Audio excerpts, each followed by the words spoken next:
ज्योतिर्मय media house सविनय सादर करत आहे श्री अरविंद आणि श्री माताजी यांच्या तत्वज्ञानावर आधारित एक चिंतन, पूर्णयोगाचे अंतरंग. नमस्कार. आज आपण शारीरिक संस्कृतीचे ध्येय या श्रीमाताजींच्या महत्वाच्या विचारांवर थोडं बोलूया. शारीरिक संस्कृती म्हणजे फक्त शरीर कमवणं एवढंच नाही, तर आपलं शरीर एका उच्च ध्येयासाठी कसं तयार करायचं याचीही एक सखोल दृष्टी आहे. म्हणजे शरीर सुंदर, सुसंवादी, चपळ, लवचिक आणि अर्थातच सामर्थ्य संपन्न कसं बनवायचं हे समजून घेण्याचा प्रयत्न करूया. अगदी. आणि ही चर्चा फक्त व्यायामापुरती नाहीये. यात सवयी, शिस्त आणि एकंदर सजग जीवन जगण्याची पद्धत सांगितली आहे. शारीरिक क्षमता तर वाढवायचीच आहे, पण त्या पलीकडे जाऊन शरीराला उच्चतर चेतनेचे एक साधन बनवणं, हे अंतिम ध्येय कसं साधायचं यावर बोलूया. सुरुवात तर होते एका सुंदर आणि सुसंवादी शरीराच्या कल्पनेने. श्रीमाताजी यासाठी नियमितपणा आणि सवयींवर भर देतात, नाही का? हो. म्हणतात की एका ठरलेल्या वेळापत्रकात, म्हणजे एका रुटीनमध्ये शरीर अधिक सहजपणे काम करतं. बरोबर. पण त्याचबरोबर एक महत्वाचा इशारा पण आहे तिथे.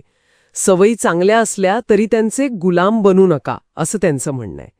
म्हणजे गरज पडली तर सवयी बदलता यायला हव्यात. हो, लवचिकता. प्रत्येक वेळी अतिशय लवचिकपणा राखला पाहिजे, असं काहीसं वाक्य आहे. अगदी. आणि याचबरोबर मज्जातंतूंना पोलादासारखं मजबूत करण्यावर पण भर आहे. म्हणजे कोणताही ताण सहन करण्याची क्षमता यायला हवी. आणि शक्तीचा वापर जपून करण्याबद्दल पण सांगितलंय, बरोबर?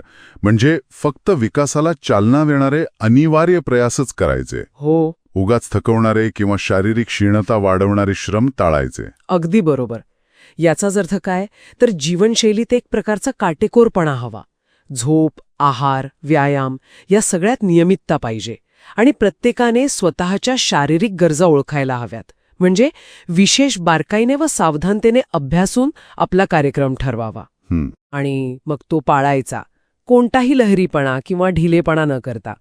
कारण फक्त एकदाच म्हणून जरी नियम मोडला तरी संकल्पाची जी प्रतिकारशक्ती असते ती कमी होते, असं म्हटलंय. हे महत्वाचं आहे. म्हणजे शारीरिक शिस्तीचा परिणाम मानसिक शक्तीवर होतो. नक्कीच. आणि कोणत्या गोष्टी टाळायला हव्यात हेही अगदी स्पष्टपणे सांगितले आहे. रात्री उशिरापर्यंतचे कार्यक्रम, अपचनास कारणीभूत ठरणाऱ्या मेजवान्या, बरोबर, शक्तीचा उगाच वेळ करणारा मनोरंजन, आणि तंबाखू, मद्य यांसारखे सौम्य विष सुद्धा. हो, ती तर वर्जच करायला सांगितली आहेत. कारण काय, तर ती इच्छाशक्ती आणि स्मरणशक्ती नष्ट करतात. हो, हळूहळू पोखरतात त्या शक्तींना. आणि आहाराबद्दल पण एक शास्त्रीय दृष्टिकोन ठेवायला हवा. म्हणजे केवळ चवीवर लक्ष न देता शरीराच्या गरजांचे रासायनिक दृष्टीने ज्ञान घेऊन आहार ठरवायला हवा. आणि याला जोडून एक खूप इंटरेस्टिंग संकल्पना आहे, निद्रेची तपस्या. निद्रेची तपस्या हे ऐकायलाच किती वेगळं आणि गहन वाटतं. याचा अर्थ काय? झोप टाळायची नाहीये नक्कीच. नाही, झोप टाळायची नाहीये, तर झोप कशी घ्यावी हे जाणायचं आहे. झोपेवर नियंत्रण मिळवायचंय. अशी झोप टाळायची जी शरीर ताजेतवानं करण्याऐवजी उलट जड आणि सुस्त बनवते. म्हणजे झोपेचा कालावधी नाही, तर गुणवत्ता महत्वाची आहे. बरोबर. किती चांगली झोप झाली हे जास्त महत्वाचं आहे. आणि शांत झोपेसाठी काही टिप्स पण आहेत.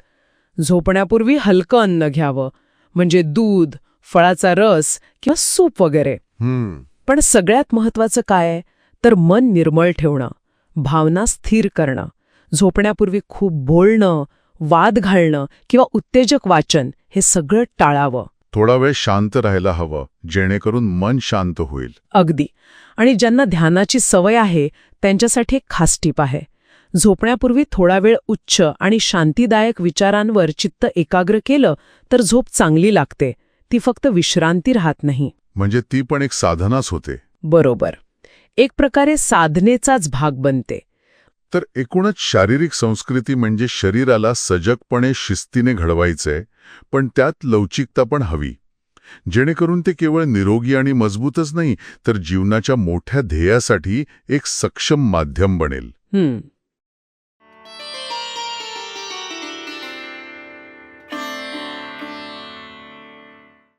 धन्यवाद. उद्या पुन्हा भेटूया आपल्या ऑरो मराठी चॅनलवर.